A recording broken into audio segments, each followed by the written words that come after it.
ya zai a ce na biya kuɗin ɗaki 35,000 a ce yare ga har yanzu bata zo ba. Ai gidan su nika zuwa bari ha gani.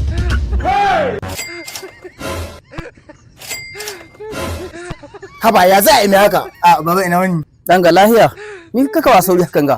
to gaskiya yanzu baba abin da aka yi da ni lahiya amma ba lau ba. To Allah ya ka Fatima na ciki. Tana ciki lahiya kaka bedatta. To gaskiya baba abin da annan mu yi arrangement da ɗaya ka Fatima ka gane tun last week mun kai appointment da ita akan cewa baba zan kama ɗaki naira 35,000 ka gane baba.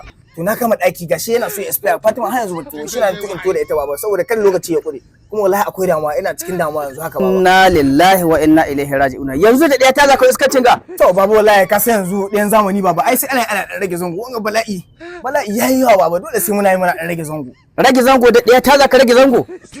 Baba don Allah ka taimake ni wallahi maganin da an kaman yawa da aiki wallahi baba don Allah ka taimake ni baba don Allah ka taimake ni ka kira Fatima wallahi baba in kuɗin nan sun ka kare wallahi sai yanzu haka sai an biya kuɗi wallahi yanzu haka in sun kare baba a taimake ni baba a kira Fatima baba wallahi ko shi ina yan mutuwa wallahi tallahi baba ko shi ina yan mutuwa baba magani ya ci ni baba ya ci ni magani ya ci ka dan ubanka yanzu har kowa gidana za ka tuwa ka ce kai lalata da ɗiyata bari haka ne